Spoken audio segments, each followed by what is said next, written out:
So I just finished a 6-week residency at a place called the Osage Arts Community, which is a 180-plus acre farm out in the middle of nowhere on the Gasconade River, next to a town called Bell, Missouri. I lived in an art gallery and I sat in the Gasconade River and, became one with nature. And while I was out there, I wrote an entire book of poems called On Slip Rigs and Spiritual Growth. It was put out by OAC Books. It's kind of a whirlwind. It all happened very, very quickly. So I'm going to start by reading you some poems from this book. And we're going to start with, this poem is called Pineda Blues. Anyone here seen Apocalypse Now? Fan of the movie? Mosquitoes are blasting Wagner, swarming in the combat glow of the propane lantern set too close to our cots. We got up so early to check the crab traps, float into the dark before the tide heads home. Itchy isn't the right word. I want to light the grill back up, lay across the grates, let the sores rise as ashes to settle in the sand. I'm tired, but if the night has been good to us, breakfast will be amazing. Thank you. There's a series of poems in here that are all in response to paintings about fishing. So this one is called Path Behind Mowat Lodge by Tom Thompson. We carve words like trailhead in the bark and pretend that any path only goes one way. Every traveler knows when your joints thaw and your boots have been washed, your past self falls with the frost and mud. You've seen things, surmounted the crest and breathed by and by, each time calling 2 points home and meaning it. Most of these poems are pretty short, almost haiku-esque. This one is called Tim Eats a Bass, controversial if you're tournament anglers out there. Tim eats a bass. First catch of the season. No need to cry over surprise victories. Creel limit set by trophy hunters who apparently don't have to pay for their own dinner. If I'm being honest, I catch and release 99% of the time. But my oven holds no secrets. Just cooking smells, emotional maturity, and understanding that it was built for a reason. Common sense. There's also a series of poems in here where I imagine different literary or historical figures taking me fishing. This one's called Hemingway Takes Me Fishing. A harpoon in one hand, rum in the other. A sea so calm he has to invent a tempest.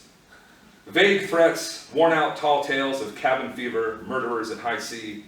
He gets angry that I'm not nervous. As if he'd travel back alone without anyone to hear his tales of sweaty heroism. I'm over old man bravado and its extended metaphors about the threat of nameless death and inability to rise with the tide.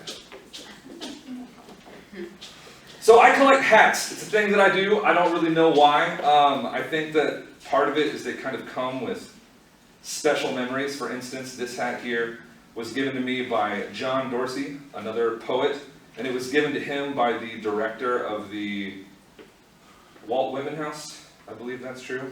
But some of the memories associated with these hats are very dark and sad and personal. It's from a very vulnerable moment in my life.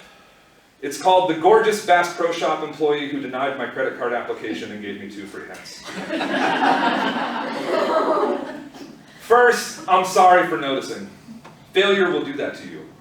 Heighten your worst senses to generate a more accurate picture, the perfect snapshot of rejection. Second, it pains me to see myself how you must see me. Barely a man with an awkward smile, a credit score that feeds with the Playgo. Forgo the scripted congeniality, the promise of more explanation in the mail. Just kill me now and set me up with the stuffed fauna or set me free. Click yes, click print, and guide me to the sleeping bag suited for all temperatures. For what it's worth, I would have used this money for good. Real adventures, oiled with bear grease and charted on antique maps. While I can't stake the voyage on my own, thanks for the few moments of your time, for your warmth, for the free hats. I'm going to transition real quick. So, as some of you already know, my first book of poems was an entire collection about Dwight D. Eisenhower, our 34th president. And I would be, remiss if I didn't share a couple from this book, for all of you Eisenhower fans in the house.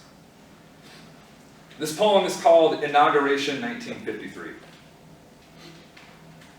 Palm down, the Bible open to Psalm 33. Blessed is that nation whose God is the Lord. He lives in the Psalms because they are digestible. Because even the kings could sing when they walked, when they fell. Even the kings of Israel could render their prayers, futile, drowning in the Jordan, drowning in their mistakes lay deeper than the body they flow into. Even the kings knew hope as a spiked head they left in Africa, but lift its visage as a joyful noise, fielding armies with tambourines instead of garlands and a slogan for the future. He'd held that prayer in Europe, voice trembling over dirty, broken men, standing to be thanked, dusted. To be sent again to the craters, the ballistic remains of Bastogne. But if fear is a blessed thing, then to walk in its shadow is to be blessed. Then to walk past hope is a chance to scrape pine shrapnel of its sap, to make it something they can roll between their fingers, something they can taste, fuel for the long walk home. He holds that prayer in Washington, hands extended, and dedicates his calendar to hope, to that sorry, sorry sight.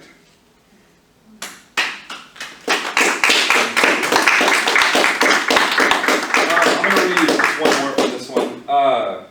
Fun fact for those of you who don't know, Dwight D. Eisenhower went to West Point on a football scholarship, broke his leg, and they almost kicked him out because of it. And in the process of him maybe not being in the Army anymore, his backup plan was to actually move to Argentina and become a cowboy. Or a gaucho. So this poem is called The Cadet Reads of Gaucho Life. To live Zane Grey, to be the man against the elements, but this time in a different continent. The air has to be sweeter, the girls finer. To hear gringo and buckle with pride, pretending insults don't stick this far south. To wear it, singing half-hearted Spanish versions of Home on the Range and whistling at the sunset.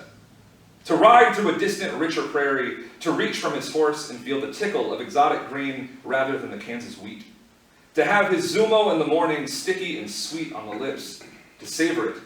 To have breakfast fold into the day, not crack like a damn whip. To wake up and make the earth give under his whim, under iron horseshoes in whatever direction he feels like. To look down and never have to see the brass-buttoned breasts of Academy Gray again. His boots now polished with the untouchable stink of a real man's work. Back to the roots, the earth-toned ponchos, protecting La Pistola El Latigo, protecting him from the pompous winds. To see a sunset, the same old sunset, but from the other side. Thank you. Drenched.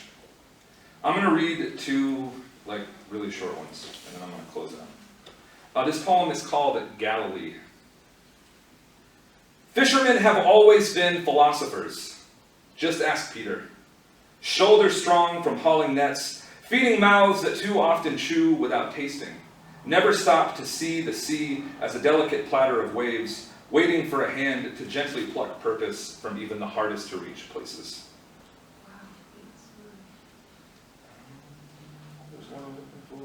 This one's called Yazoo, dedicated to Hillary. Yazoo. Autumn has kept us inside long enough. We shed our sweaters and fill the car with fuel, overnight bags. We greet the gators in Mississippi with camera flashes and hearts newly shined by the mud. Dare our troubles to come find us. Root us out of the South, try to rob our lines of their spoils. We'll be too far gone by then, knee-deep in sweet tea, our voices morphing into an unrecognizable shape. Now I am going to read the title poem on slip rigs and spiritual growth, and then I'm going to pass it on to Dawne Leiker. Thank you so much for listening. Like I said, we have books for sale. We're moving on to Salina tomorrow. These are usually $13. Of course, there's the Hayes discount, $10. There's chapbooks for sale, and then Jason's got a whole bunch of books because he's been doing this for a lot longer than I have. So with that, I'm going to read you the last poem. It's called On Slip Rigs and Spiritual Growth. It's 10 degrees cooler than I'd like, and the clouds have soured, gone dark with a gentle but inevitable fury. Who am I to complain? The pond is stocked, and it would be greedy to expect the sky to follow suit. Deliver its limits in suitable inches, storms to be released once caught. I'll leave if I need to, but I'm not scared of the rain. I've darkened so much myself. Soaked up a host of troubling questions, daily frustrations, and the ever-present laughter of a whole world that seems to have figured it all out. Life itself mounted on the wall for all to see. I keep a patient eye on my line. My chair isn't as old as it is cheap, slumping in the mud, steadily folding in, but I need it to keep me up, at least until the weather gives, until I get what I came for. There are no answers worth seeking above the water's surface. I've got faith, a whole leaden ounce worth, stalking glory in the mud. Thank you very much.